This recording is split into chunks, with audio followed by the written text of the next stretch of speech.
What up? What up? Welcome into another episode of Profit Picks. If you are new, we do always start the show by being transparent. And yesterday, mistakes were made by myself. Houston first half cash, nice and easy.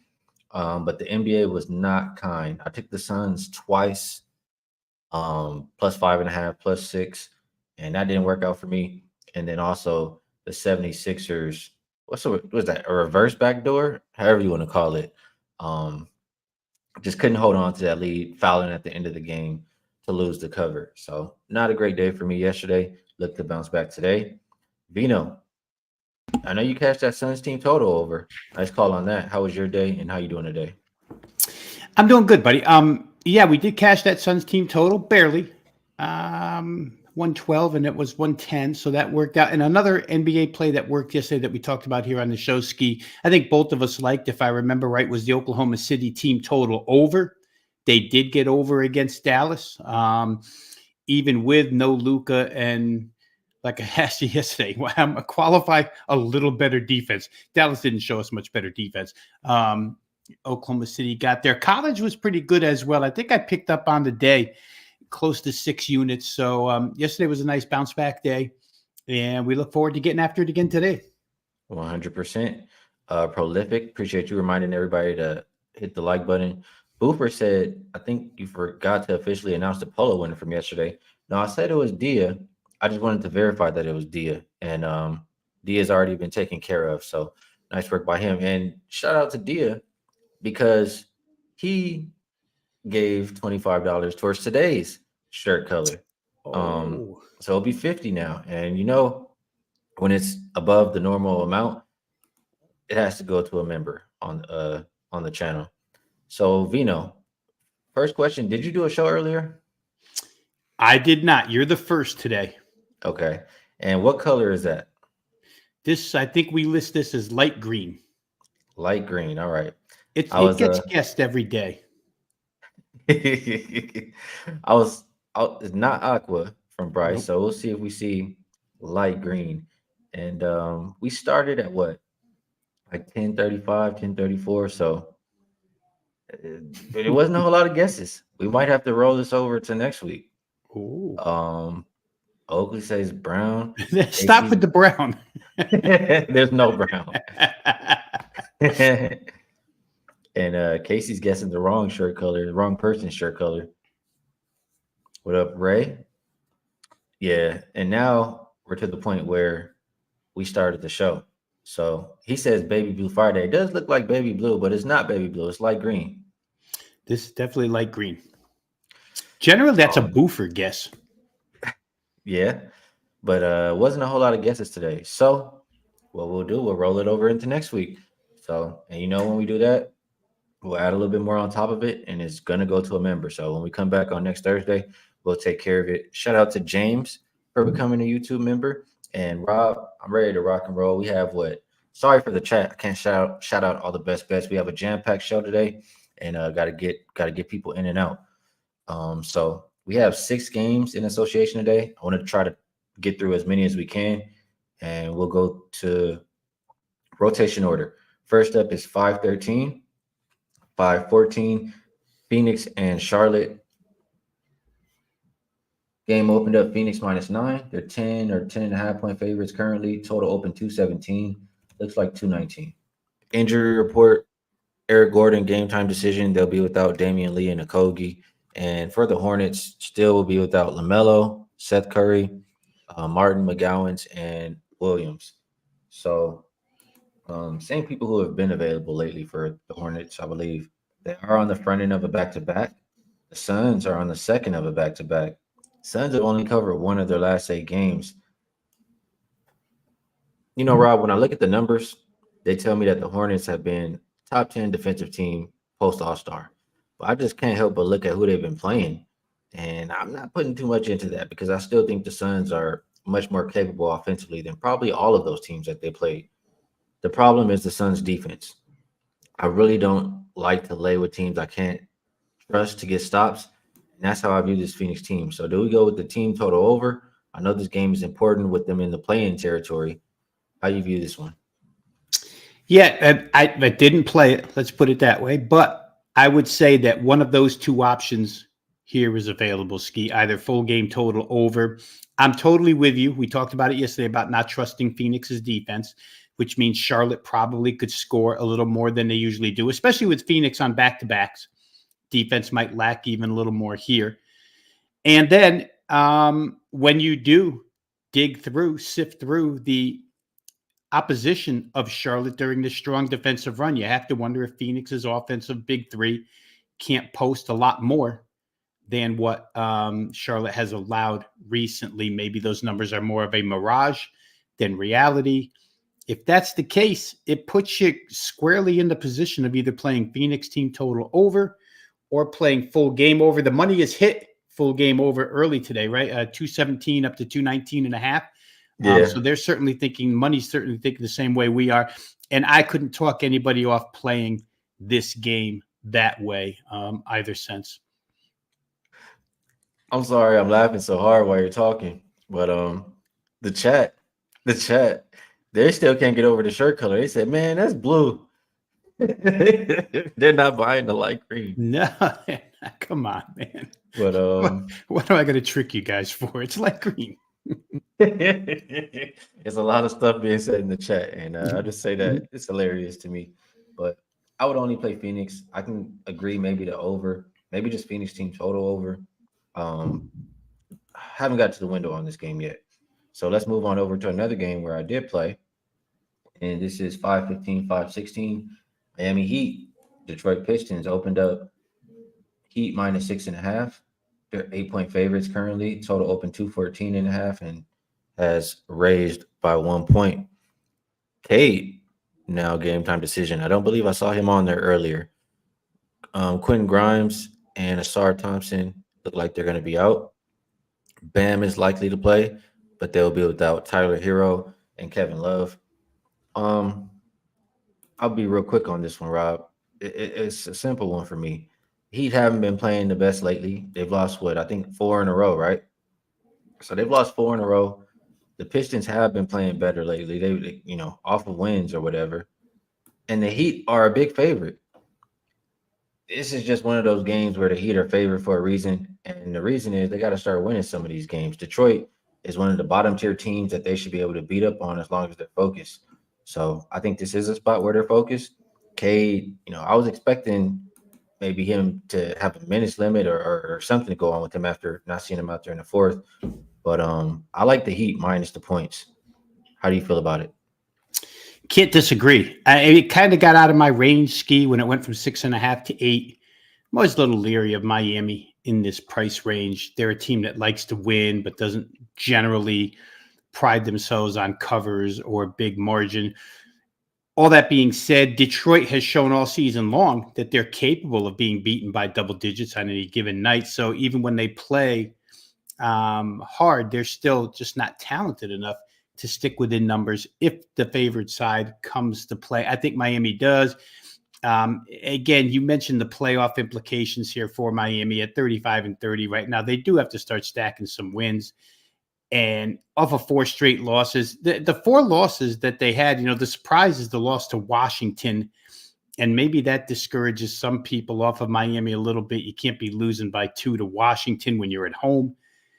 But I didn't see any great Jimmy Butler quotes yet. And if I did, I probably would get on Miami. But I don't know. I like to have him angry and ready to go before I back him. I'm off the game, but I can't argue anybody from playing the Miami side, especially without Cunningham on the other side. Dante says the Pistons are 8-2 against the spread without Cade. They covered last 8. I don't really care if he's out there or not. I just think this is a spot where we see a max effort from the Heat. So that's what I'll rock with. Let's keep going down the list, see how many of these we can knock out in a lot of time. We have 5-17, 5-18, Magic and Raptors. This game opened up Magic minus 7. They're now 8.5-point favorites. Total open 217.5 and down to 217.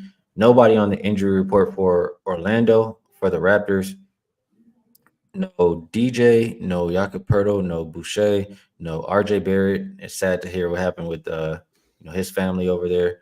And Scotty Barnes looks like he's out as well. Gary Trent Jr., true game time decision. So I'll start off like this, Rob. I keep leaving money on the table with Orlando, and I always say, what kind of teams and players I like, Rob, right? Yeah, you want those shooters, and you want those Exactly. rebounding teams. You know, and the Magic, I mean, they are a solid rebounding team, but they're not a good shooting team. So I've had trouble all year long, expecting them to win by margin. But they've continued to show. I mean, they've covered 6 of their last 8 games in general, and they continue to show when they play these lesser tier teams, less than 45% win teams. They've covered 18 out of 22 games. They're 7-2 as a road favorite. So I just think Toronto is missing a lot, and I don't see a reason to go against the Magic. They've been playing a better basketball. They've been good in this role. Magic or pass. I do also like a player prop, but I want to know what you think about the side. Well, I looked more toward the total, Skee. Orlando kind of falls in that category where I've placed Miami for the last few years in regards to them just being kind of undervalued where any over is concerned. And oddsmakers kind of lined them in a mediocre spot where totals are concerned, right? You never see Orlando in these games where it's lined at 230 to high 220s. Here you see 217. And Toronto just plays at such a pace and with so little defense that I would expect Orlando gets theirs here, and in excess of what they normally get. Their team total in this game, if you like the Orlando side, is 112.5, and I would think that they can get to 113 against this Toronto team.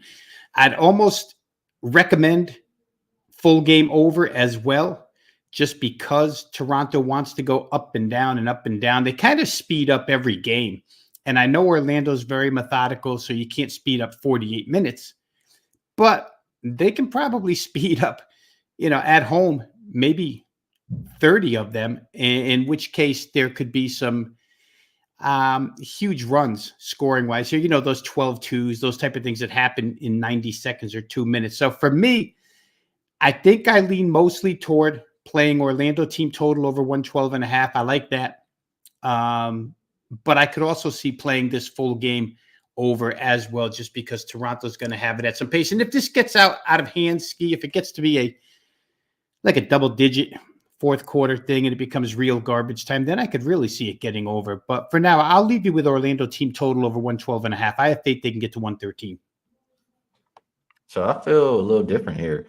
I mean, if you like the Magic are not playing fast. I get the Raptors are. And the Magic, they can win with defense too. I don't know. I think I would prefer something like a Raptors team total under. Maybe even more than back in the Magic. There's 2 things I wanted to get your thoughts on here from the chat, Rob. One, do you agree with this? Charlie Chip says, Toronto has quit just like Washington. They want to lose every game to secure draft picks. And then, curious what you thought about this. Trevor Tillis says, Toronto could play with a heavy heart today. And I think he's referring to the RJ Barrett because his brother passed away. So any thoughts on those 2 things? Without going all in 100% on the first comment, I tend to think that Toronto, when they started trading everybody away, they quit, right? Basically, for all intent and purposes. You just don't send Anunoby away. You just don't send Siakam away the way that they did. Just got rid of everybody. And it looked like a rebuild a while ago. So, they still play with a little bit of intensity. So I don't want to call the players on the floor quitters. But I get his point for sure. And the heavy heart point we always have to consider, right? Especially since this is a home game, because the crowd will be into it the same way. I don't think it'll change their style. Maybe they make a few more shots because they are playing with extra emotion and a little more effort and focus. So, yeah, I can see both points for sure. And if Toronto does play better, tell you the truth, Skee, I don't think it'll be on the defensive end. It would probably be on the offensive end, which would kind of help a full game. But again, I'm probably going to stick with Orlando team total over 112.5. All right. Saturated says, question number 3, are you secretly colorblind? They're not letting it slide around. They said that shirt is blue. I must have like a trick camera or trick lighting system here or something, because I'll be honest with the chat room here. The dark gray shirt that I wore yesterday, when Skee told me everybody was saying it was brown, I'm like, you got to be kidding me. I'm looking right at this thing. But then he sent me a still photo of it, and it looked brown as heck. So I'm not doubting you guys what they look like, but you know, I'm pretty much a guy of my word. I'm straight shooter, and this is light green for sure. You know what I'll do? We'll get the list again, and I'll put the complete list again for our guesses for next week. So somebody will get the color correct. The player prop I like in this game, and you talked about the crowd a little bit. I heard about the crowd. I'm going with Suggs. Jalen Suggs over 11.5 points. And it's a very simple reason why. They said that they were going to draft him. And shout out to my guy Wham Bam for reminding me yesterday, too. They said they were going to draft him, and they went with Scotty Barnes.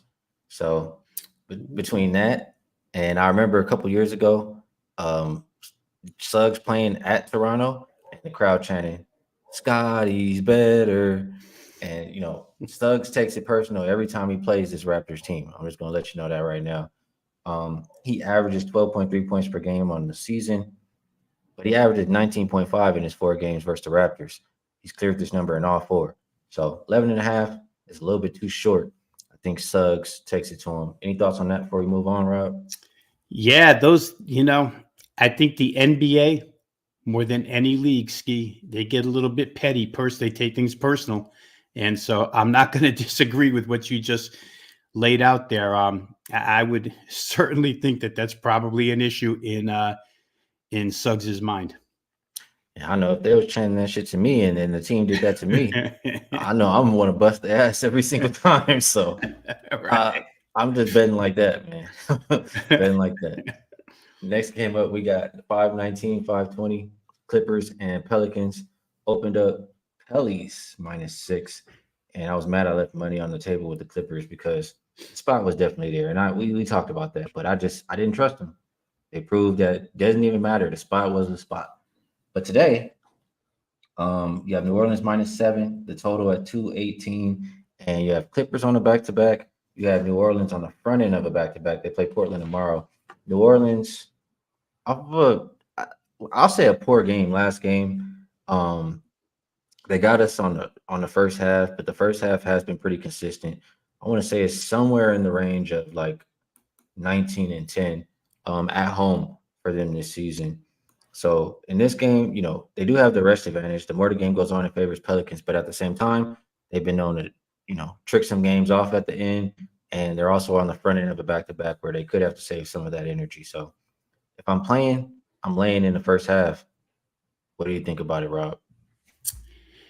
Well, there's another thing aside from the first half, which becomes almost like a knee-jerk or mechanical play with the Pelicans at this point in time, right? But I do like, again, I've individualized a lot of these games this year, Skee, but I think that 112.5 is really doable for New Orleans. It's a team that's kind of adverse to venue. They average 116.5 at home. They average 116.5 on the road. Really doesn't matter where they are. When they play offense, they play offense. And I would think that LA, in the second of a back-to-back, without Kawhi again, they probably score on a Friday night. I'm a big proponent of Friday night maximum efforts out of home teams.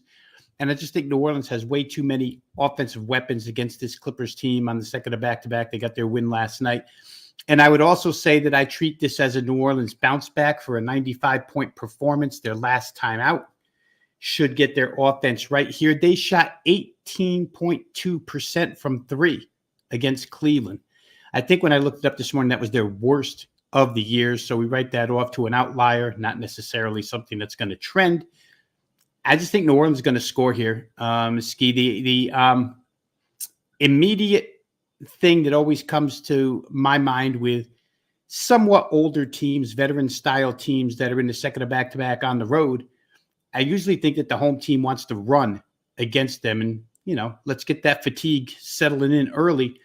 I think that New Orleans can do that here. So I'm going to play it that way. In fact, I already have played it that way. New Orleans team total up and over the 112.5. Mr. Team Total here today, Rob Veno. Yeah.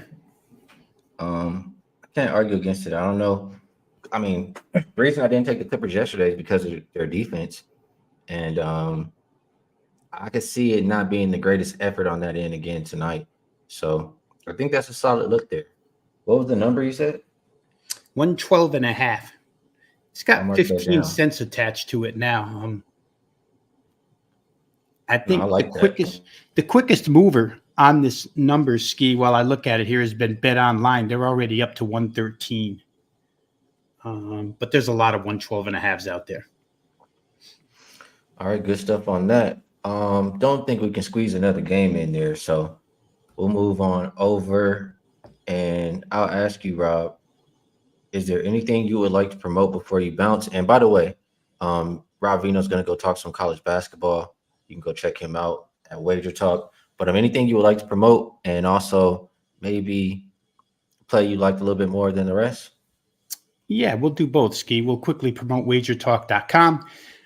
For those who haven't become members yet, just go over, drop your email address. You'll get instant access to all the free video content. I'm going to be part of a show upcoming in like 10 minutes here, 5 minutes, 10 minutes on college basketball for today. But you can pick up shows daily from 11 a.m. I think they run all the way to, I think Kelly's got a show that runs till 6:30 at night now. So you can get it all day long, covering every sport. Wagertalk.com. Get it for free. Get written content for free. Free picks over there from each one of us at wagertalk.com. If you want to know about college hoop, don't leave Skee show to come see us. You can always catch these shows on replay, YouTube. They're up all day, archived, so you can catch everything there. But if you're looking for some college hoop action, we'll certainly be talking about it. 4 best bet on the show, Skee. I'm just, the one we just talked about probably makes the most sense to me. It was the first one I bet today, so that's the one I'll leave you with. It's a New Orleans team total over 112.5. I just think the Clippers, especially second half here, could get a little bit lazy, lackadaisical. They got their win last night. It was a good performance out of them, but I don't trust them 2 nights in a row without Kawhi as far as defense is concerned. So give me New Orleans at home on a Friday night to go up and over their team total of 112.5. I like it, Vino, and always appreciate you joining us here on Friday and Thursday. Hope you have a good weekend, and good luck on all your action. All right, buddy. Same to you. Chat, you got to get these colors right. I'm not lying to you. This one was light green. We'll be back next week. We'll get you the list. But take care, everybody. Good luck this weekend. Appreciate you, Rob. And Nucky comes in here. He says, "What's good, my boy? Late to the party. No way, Rob. No way, Rob Vino wears Carolina blue today after I caught that yesterday." That's what the chat has been about today, Nucky. That shirt, Vino said, is not blue. The color is light green. So nobody won today, Nucky. We're going to roll it over. Now it's time for us to move on over a little bit here. Got our guy from last week. He did a lot of great work. Let's just bring him in. Y'all know who he is. He's been on the show plenty of times before. 5-star. How you doing today, my brother? What's up, brother? How are you? I cannot complain at all. It sounds like, the connection or whatever is a little bit more on track. We good to go today. But Yeah, you gave us some nice winners. Yeah, man. I had to go to the phone. I think I got too many devices, and it's crazy because all this money to Cox for business. Cox, business, internet, and man, I don't know. Maybe it's because where I'm at. You've been to my house. I'm kind of like around a bunch of mountains, so that might be it. I think they can't get a clear signal or whatever, but it's okay. I'm glad we're rolling today. I had to go sneak off to one of my rooms and lock the door from the kids. They're downstairs. So if you hear Rio or or something like that in the background, you know what it is, man. Hello to everyone watching, man. What's good? I'll give you a shout out. There were, I'm not gonna lie, I didn't take everything that you gave me last week, but you gave a lot of winners, and I did take some of them. Yeah. I want to shout out some of them that I do remember. VCU, I believe, cashed. Yeah. Volinets cash. Yeah. And that was what, plus 155, plus 150, somewhere around there. Right. Drake was a nice price. It was like plus 2 something or 3 something. Plus 220. Yeah. Drake cash. Oakland, I believe, cash too. Yeah, minus 105, but they actually went to plus 130 before they went off the board. So it was some nice work being done. We appreciate you. I had a lot of people asking throughout the week, where's Five Star at? Yeah. Dewey got his own show. So I know you mentioned it last time. Let the people know just off the rip where they could find you at. Yeah, I have my own show, man. It's during the fall. I'm actually on the radio station in Houston on ESPN 97.5. I do football there every Friday. Me and my little brother Sino. But we'll be back with the Waging World. I do a Waging World daily show during basketball season, and I throw that up on YouTube. But it'll also be on all the podcast platforms, whether it's Apple, Spotify, or whatever. And you can find us there. We'll be back up, man. I've been having so much fun just making bets with just me and the clients, and just kind of staying low key. You do this every day, Skee. People don't understand, man, how much a headache doing this is. And it's not the people. We love giving people the picks. It's all of the stuff that we have to do to get this up, man. It takes a lot of our time, whether people understand it or not, to produce these shows for you guys. So, man, I've been enjoying my time off because you know how we were running during football season. Like I was doing appearances every day during the week on different shows.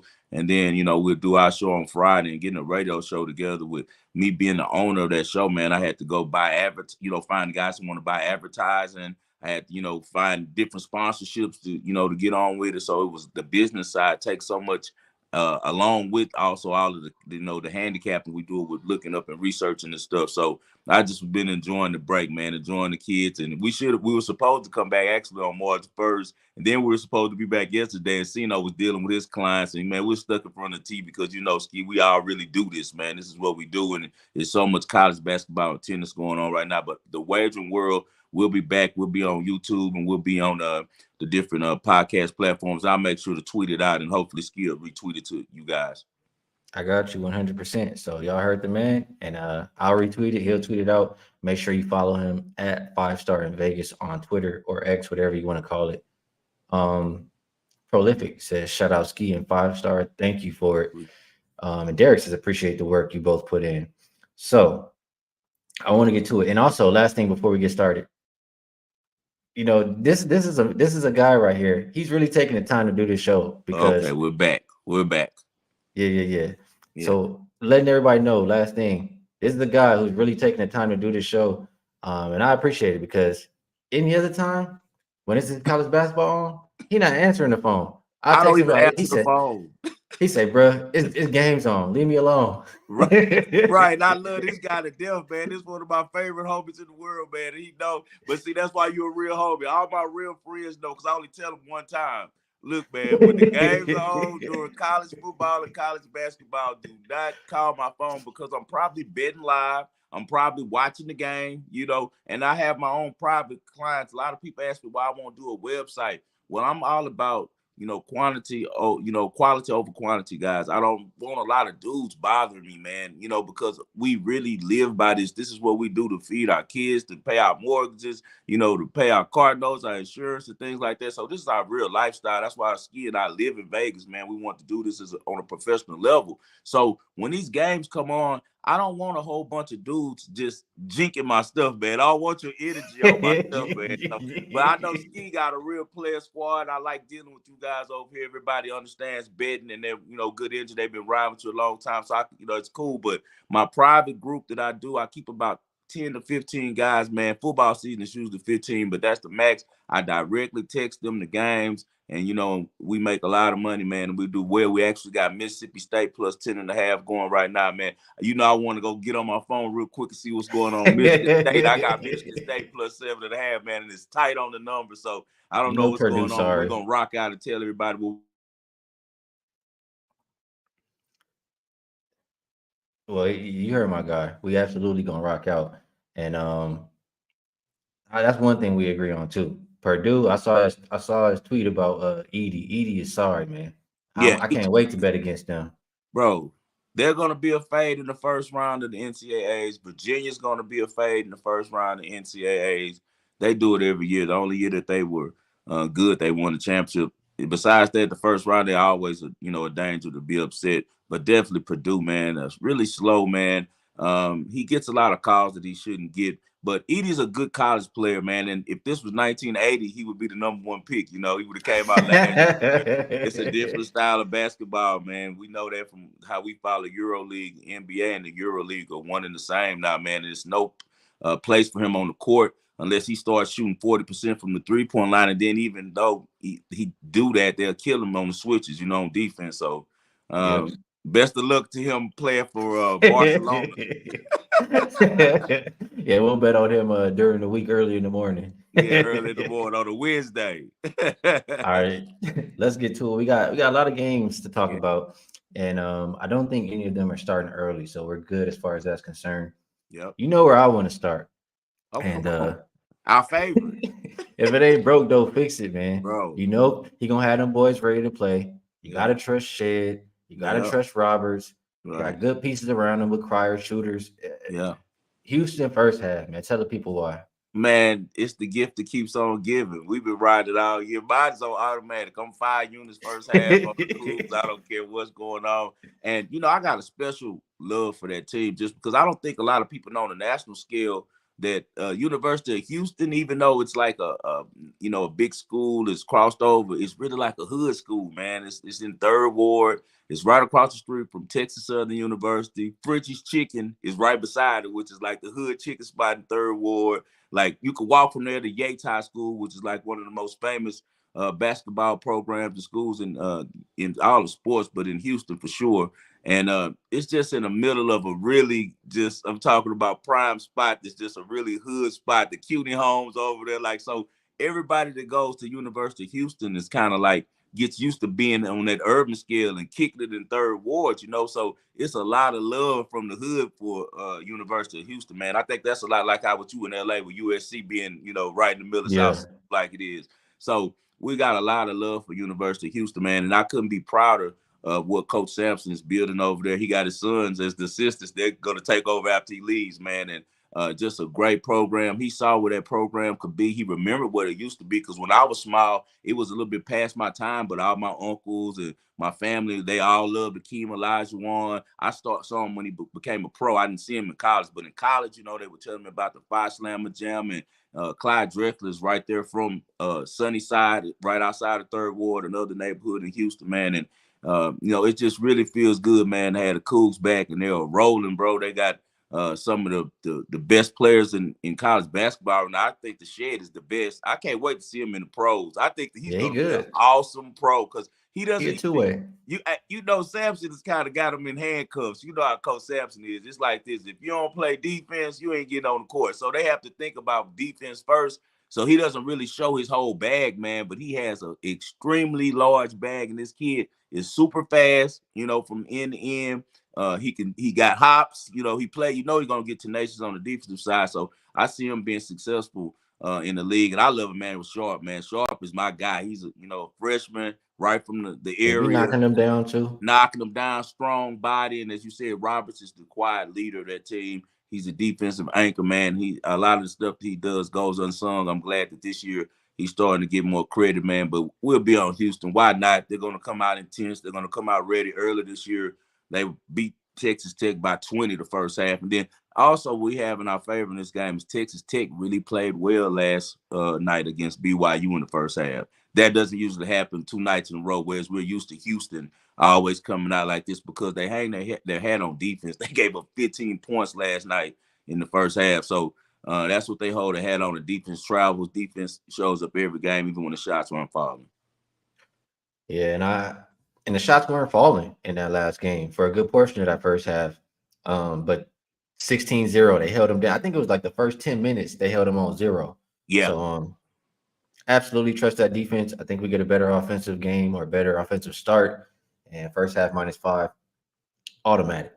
You should have woke up and played that this morning. Man, you got to live with it. It'll be 6 probably by the time the game starts, maybe 6.5. I'm already seeing. I paid -115 on the juice, so that means it's headed to 5.5. You want to try to. It really don't matter. Anything under 10, I think they cover, but you still want to get the best number and get the best value. Always want to get the best of it, 100%. Let's move over to another one you want to talk about here, and these. Well, actually, I am familiar with these teams a little bit here. Mm-hmm. Texas A&M and Kentucky. Yeah. This game opened up Kentucky minus 6.5. Is dropped 1 point to 5.5. You thinking the market is moving in the right direction? Yes, I definitely do. Texas A&M is an underrated team. The thing that Texas A&M is going to bring in this game is, they're real tenacious, man. And not only that, they're real competitive. They got some kids out of the Dallas area, and they feisty in Houston, man, in Dallas, in Texas. They like to, come to play against bigger names. And Rob Dillingham is the guy in college, right? Everyone's talking about him going to the NBA. I look at him as the next Kyrie Irving. He's that cold.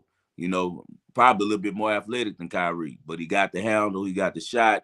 Everybody likes this kid. He has a smile. Then you got Reed Shepherd over there with Kentucky. I watched his dad play when I was a small kid.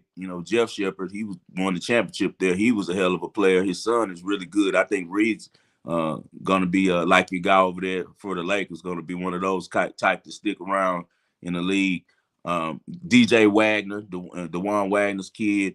Kentucky just has all of these, 5-star recruits. The great coach we got over there, Calipari, who's been there forever, and I think that's why they threw that number out here. It's a very short number, a number that's very inviting to a novice. They're gonna say, "Oh, Kentucky, minus 5.5." They've been hot. They're seeing all the highlights of Rob Dillingham, but what they're not thinking about is Wade Taylor and Tyrese Radford.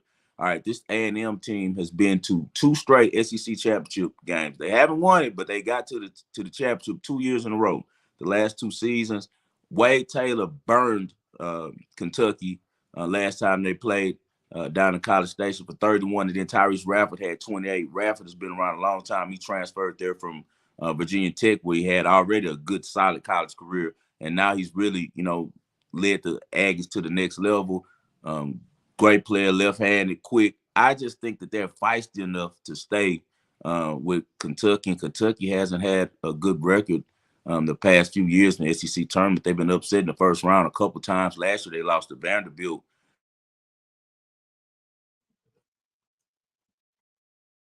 Cutting out a little bit there, but I like everything he was saying. Derek asking about a Kentucky revenge game. One thing I'll say, there he goes, but you were saying a lot of good things. I think one battle A&M can win is Kentucky's not great defensive rebounding. No, they aren't. A&M number one offensive rebounding team. So if they're getting a lot of opportunities, they should be able to keep it close.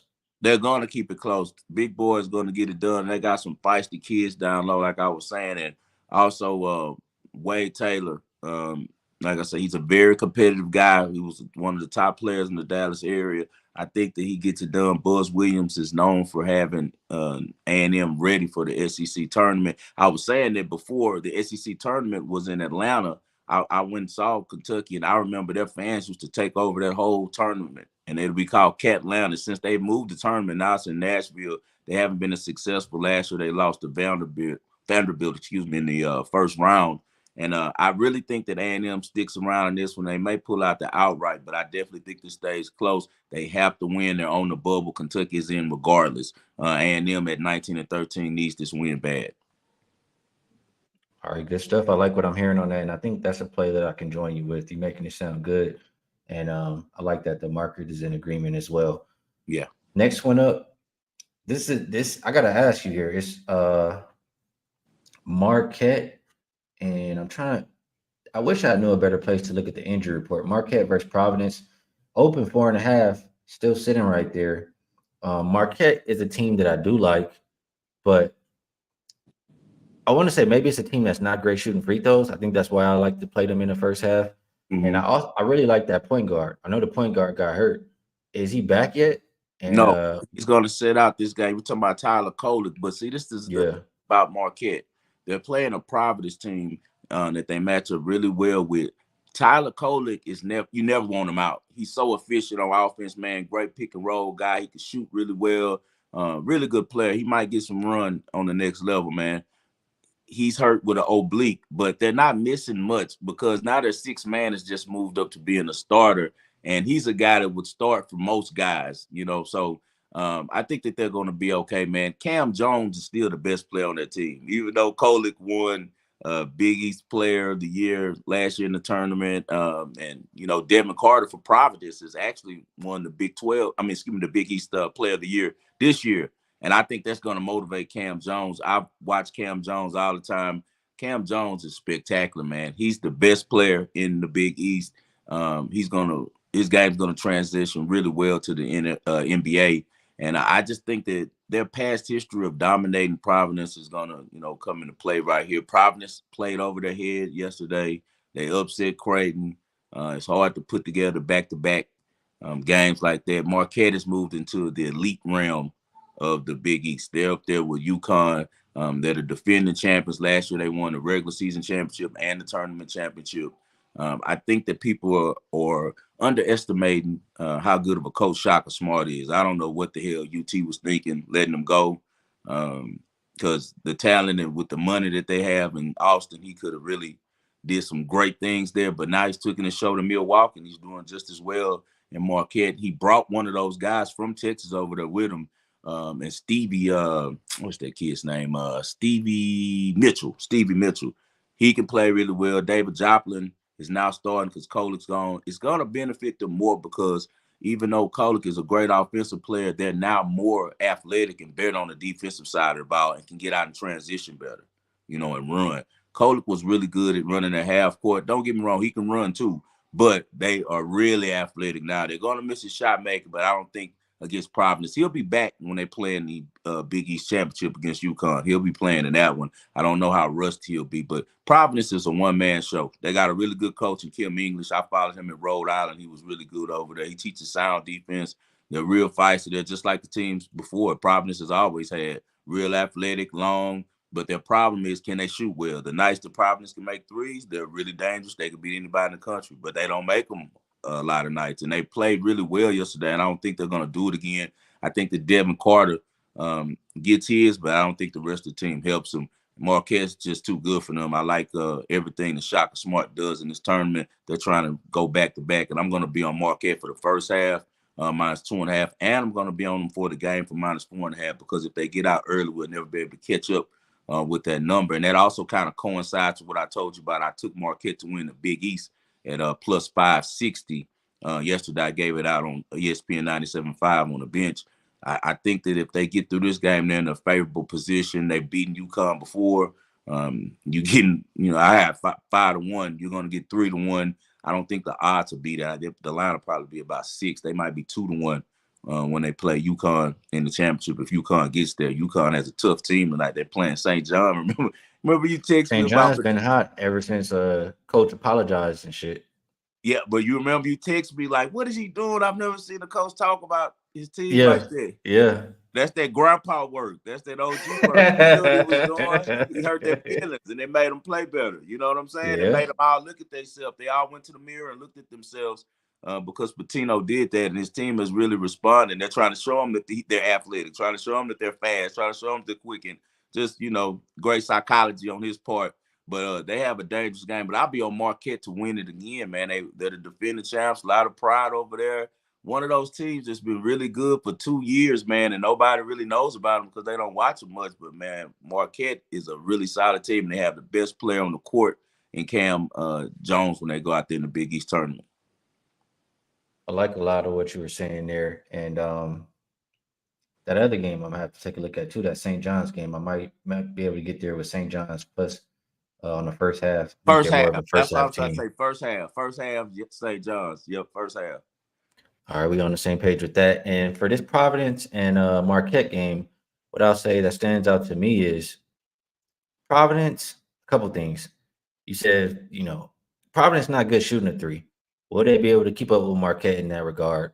Providence turns the ball over a lot.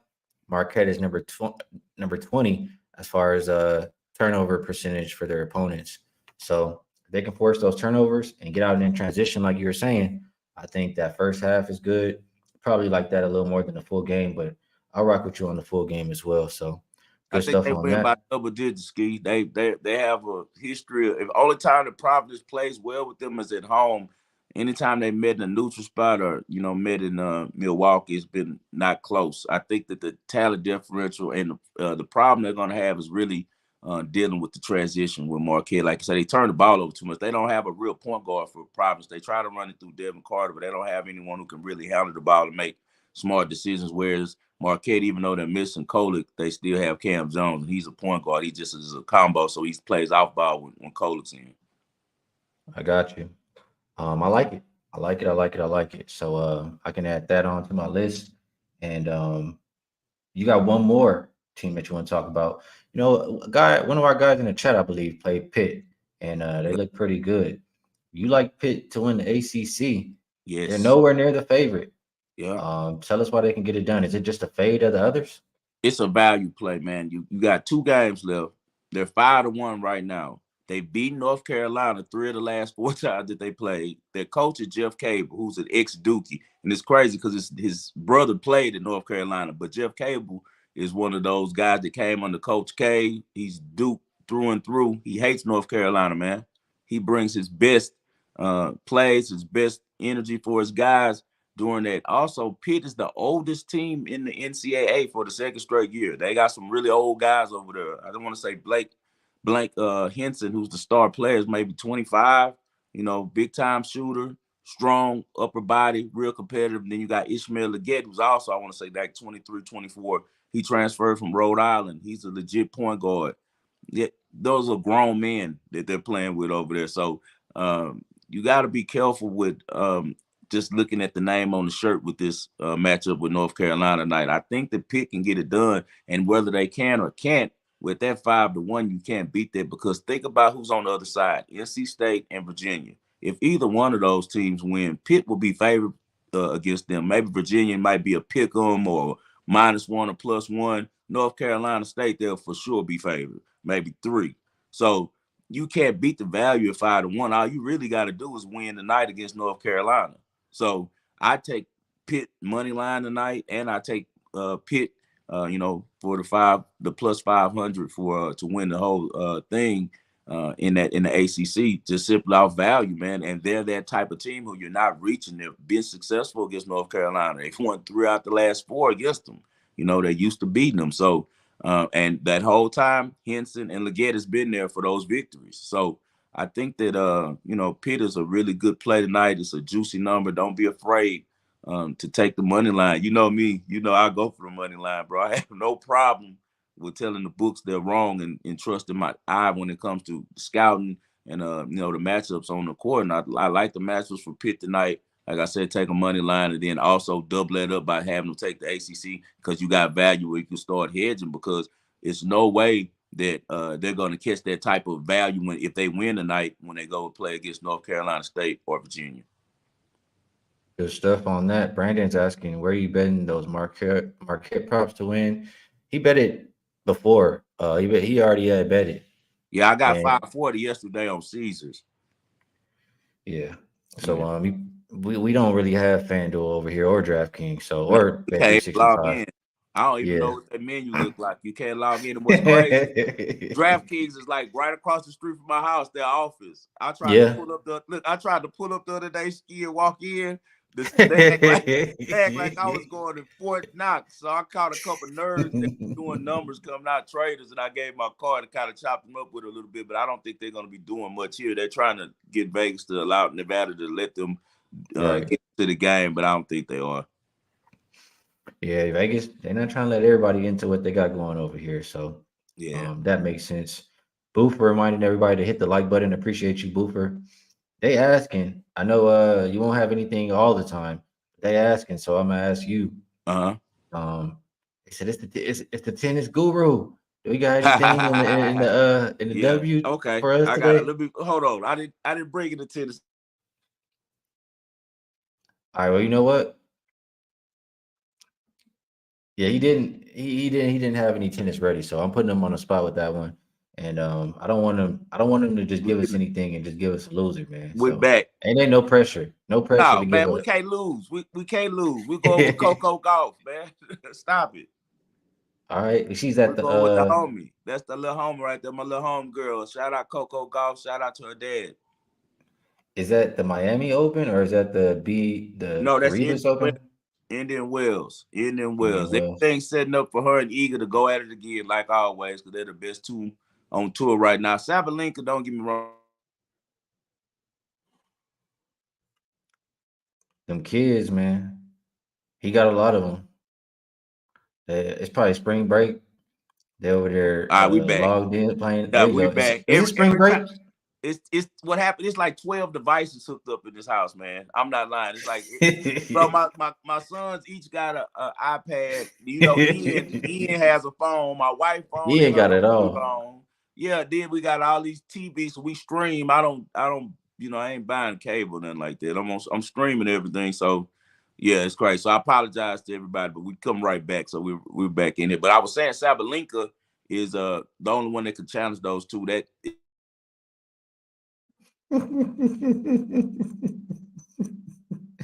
it's funny to me at this point. Really, I'm trying to pull up what the odds are for this. Is Coco? All right. So take Coco golf.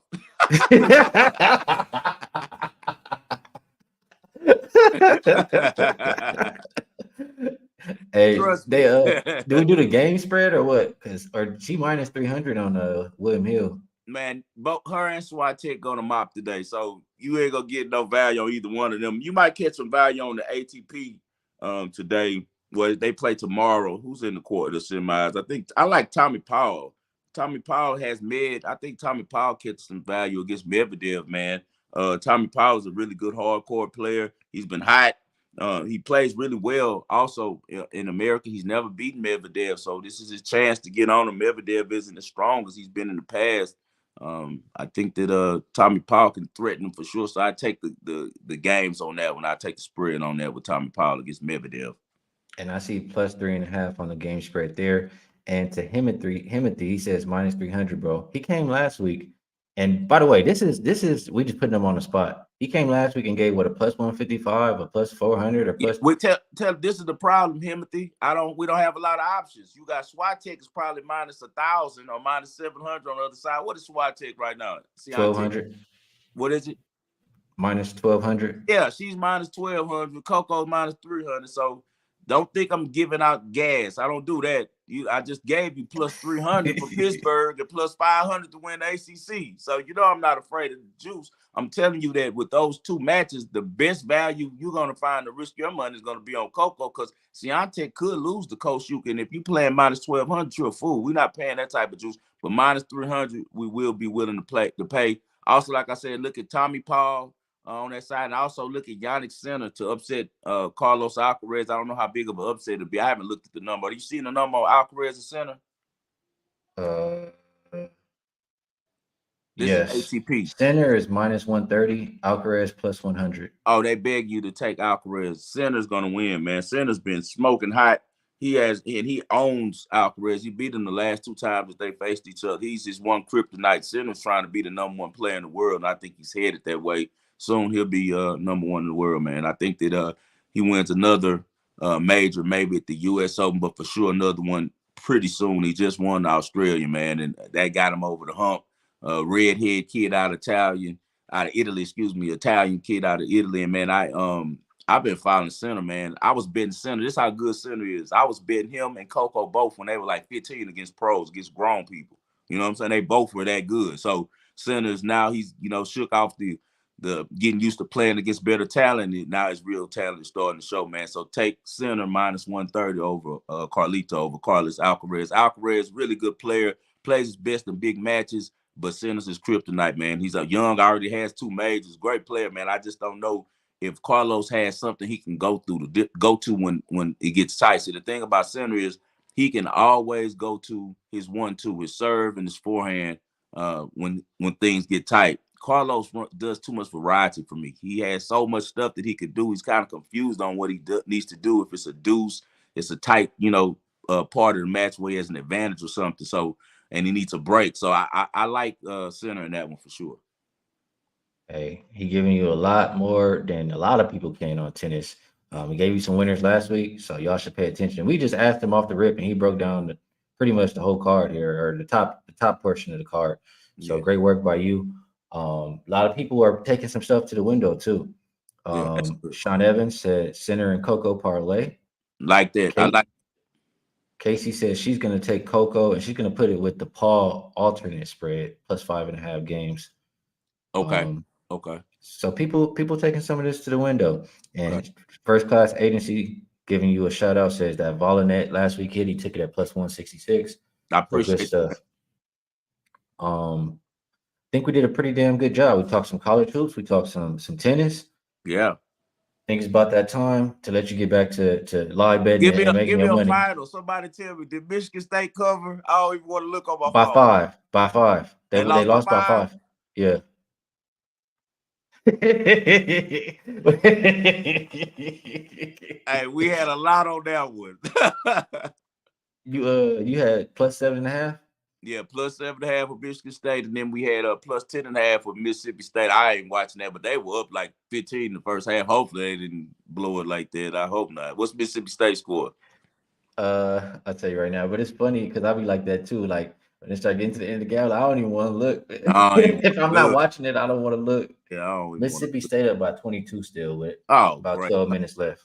Oh man, they were plus 350. See, that's what I'm saying, man. In these conference tournaments, it's going down like that because you have certain coaches who get tight in these tournaments. Calipari's one for Kentucky, and Barnes for Tennessee for sure is one, man. He was coaching my homie TJ Ford. Shout out TJ Ford, man, University of Texas, man, right out of Mo City in Houston. When they were in Austin, they supposed to win the championship, man. They had the team, but Rick Barnes get tight in the tournament, man. And it's happening again. You're at home. They're playing in Nashville. Tennessee's supposed to win that tournament easy, but, we'll see. Leroy, he gave you enough, man. You're not happy with he gave you a ton. What he saying? Any other college plays he liked tonight, Skee? I mean, maybe they just liking the info. They liking what they hearing from you. They just can't get enough. Tell them just let's rock on. Just split up the Marquette. You got 2 with that one. You got Houston with 1. I gave you pretty much Pitt with the points. You know what I'm saying? If you're gonna take the money line, that means take the points too, right? I know you guys have enough sense to do this, man. Me and Skee, I know Skee you guys lessons. You wouldn't be here because Skee only deals with guys who know how to bet. But just a quick lesson: if you're betting plus 300 and you're playing 1 unit, also play 1 unit on the spread, or maybe pay 2 units on the spread. Well, that way you can hedge your bet, before the game, or you might win all of it. Yeah. I'm with you on that. Yeah. So I'm gonna ask you. We did a little bit before the show, or at the beginning of the show. I'm gonna ask you if there's anything that you would like to promote. For one, make sure y'all follow him at 5 Star in Vegas. But anything you would like to promote, and maybe one play you like for a best bet for the show. Okay, cool. The best bet, we're going red line. Skee, stop it. We're going University of Houston, both of us, man. First half -5, right? Absolutely, it's in my pocket as soon as I woke up. So you hear 5 Star with his best bet, and I'm gonna drop mine as well. My best bet for the show. There I go. Did you hear me? -5, we got you. -5 Houston. And promotion. Hey, we're coming back with the Waging World real soon. I'm gonna be here with Skee every Friday, man. We got about another month of basketball, so I'll be here with him every Friday. And since I know you guys like that tennis, I'll have a tennis play for you guys. Because it was a Charleston play I could have gave out, but I didn't do enough research, but it would have better juice on it. But I always have one tennis from now on when I come on there, man. TheWagingWorld.com coming soon. From watching my show and listening to my show and being a guest on my show, Skee, that I always say when I come on live from Summerlin, this is my gear, some my own personal gear, hoodie, cap, we got the merch coming on the site, TheWagingWorld.com, man. I got my hands in a lot of stuff I always have, man. And I really enjoy this space. I enjoy talking to you guys. I enjoy us taking money from the books, man. That's what we like to do, man. We like to be hood Robin Hoods, man. So I always like to be with my brother Skee, man. I'll see you guys next Friday. Appreciate you, bro. Let me give you a little winner. All right. My best bet is gonna be Jalen Suggs over 11.5 points. I said it earlier, but you might not have heard it, so I'm gonna say it for you again. Okay. They told him they was gonna draft him. They drafted Scotty Barnes. Ooh. He went to go play in Toronto. I remember 2 years ago, they chanted Scotty's better. Oh, he take it personal every time he played him. The point prop tonight is 11.5. He averages 12.3 on the season. The 4 games he's played against the Raptors, though, he averages 19.5. He's cleared this number every single time. So you're going to get effort from him tonight. We're going Suggs over 11.5 points. Hey, man, I'm definitely rolling with you on that. Do you know that Jalen Suggs is kind of like Chet Holmgren's big brother? I did not know. Yeah, Jalen Suggs' dad is the top AAU coach in Minnesota, up there in Minneapolis, St. Paul area. Holmgren's dad played basketball but was a center. And he said he didn't want his kid to be anything like how he was, where they forced him to be in a box and play down low. So he taught him guard skills, and he gave him pretty much as far as in like basketball life to Suggs' dad, and was like, hey man, teach him like you're teaching your son to play guard, how to shoot. And he also made him play on the AAU team in the hood. So that's why Chet's so real. That's why I like Chet so much, man. Chet came up around some real dudes, man. And he's the next KD. I love Chet too. And great information right there. So appreciate you joining me as always. Like I always say, we love you guys in the chat. Much appreciated the info and energy that y'all bring every single time. Sure. We'll be back next Friday doing it just like we did today. So best of luck if you tell. Good luck on all your action, and we'll catch y'all then.